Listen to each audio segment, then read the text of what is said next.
Congolaises, Congolais, chers compatriotes, je me suis adressé à vous en date du 18 mars dernier pour vous annoncer les décisions que j'avais prises après le Conseil des ministres extraordinaire que j'avais présidé en date du 17 mars 2020. Ces décisions relatives aux mesures à adopter face à la pandémie de coronavirus me semblent à ce jour pas suffisamment suivies par la population, alors que nous venons de franchir le cap de 45 personnes déclarées contaminées avec un cas de guérison et 3 cas de décès dénombrés. Je voudrais, avant de poursuivre, présenter mes sincères condoléances aux familles éprouvées et leur dire toute ma compassion.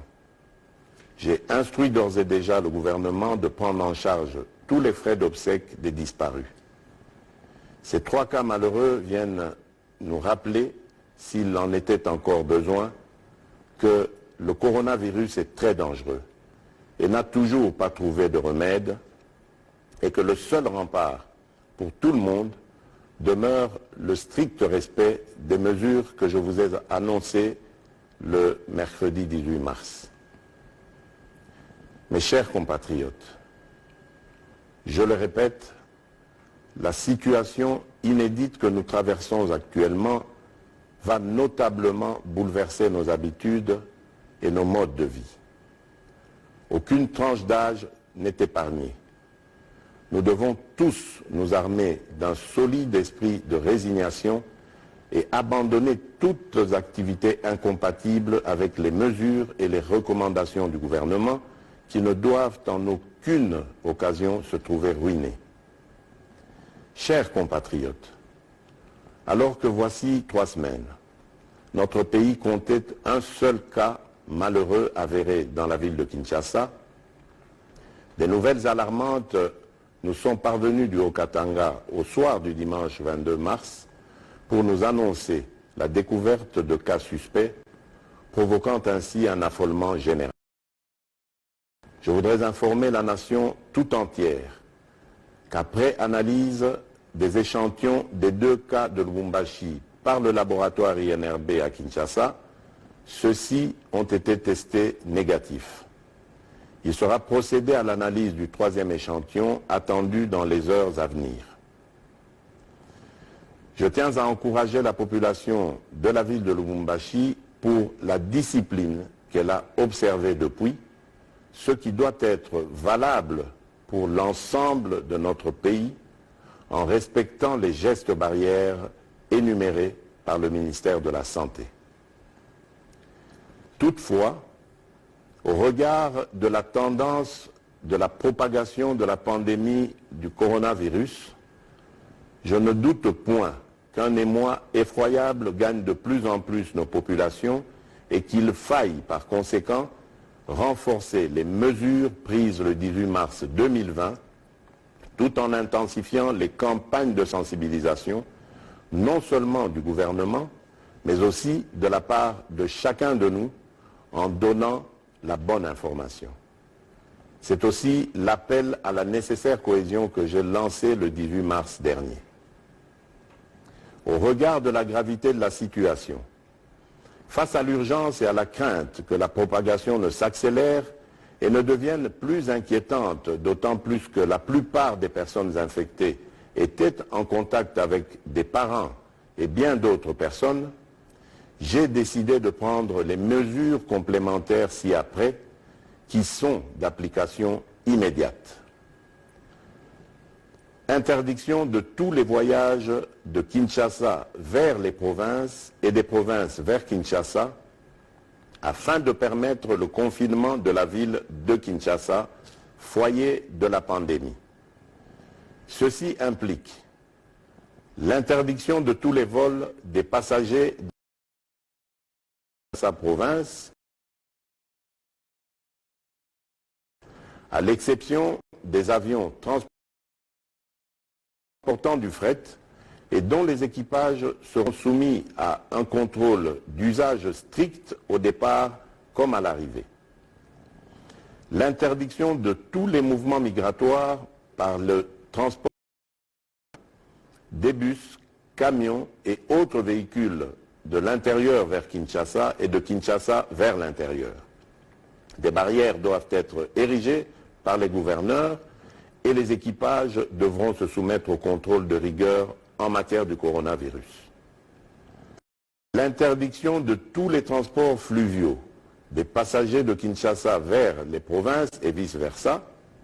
Seuls les bateaux et les embarcations transportant les marchandises avec équipage et convoyeurs seront autorisés. La fermeture de toutes les frontières du pays. Toute personne, sauf pour les camions, navires et avions cargo avec fret.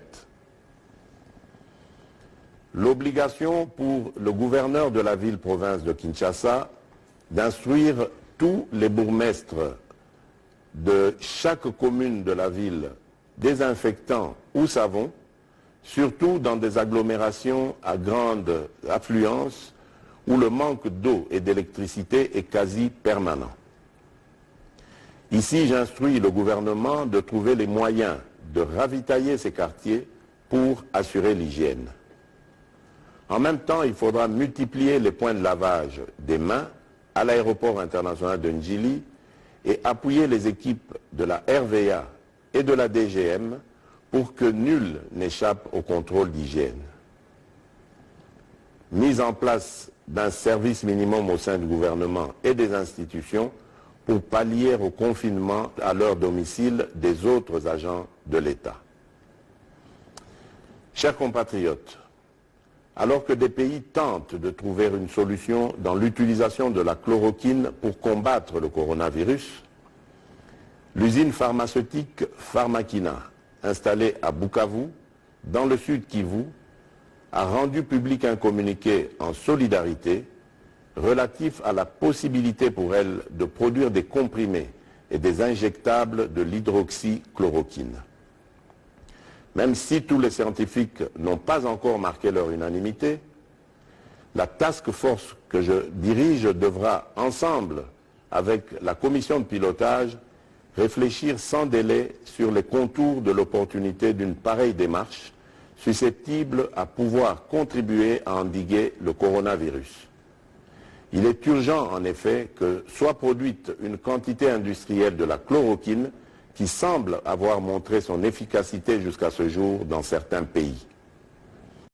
Dans le même ordre d'idées, j'instruis le gouvernement d'étudier le souhait des opérateurs économiques et autres partenaires qui se sont proposés d'inonder le marché de Kinshasa de vivres de première nécessité et de produits pharmaceutiques jusqu'en mai prochain et d'y réserver une suite favorable avec diligence.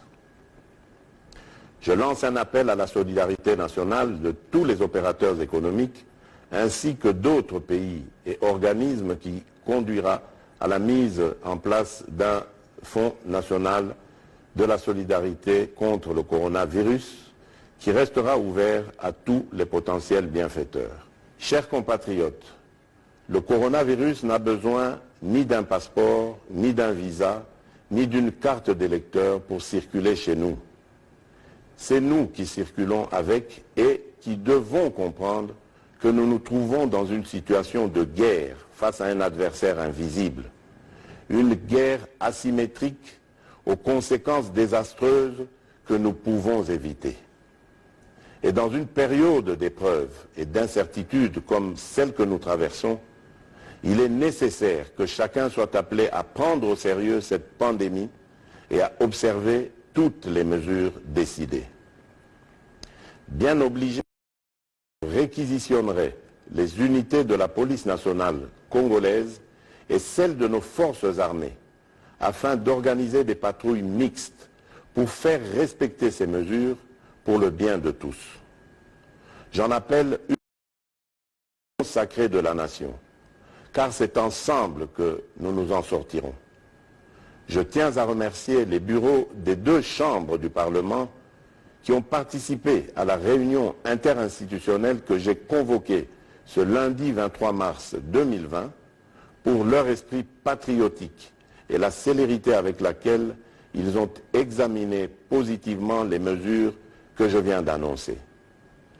Enfin, devant la gravité et le caractère dangereux que comporte cette situation, je décrète l'état d'urgence en tenant compte de la situation sécuritaire qui prévaut en ce moment dans notre pays en rapport avec la pandémie à coronavirus. Que Dieu protège la République démocratique du Congo. Je vous remercie.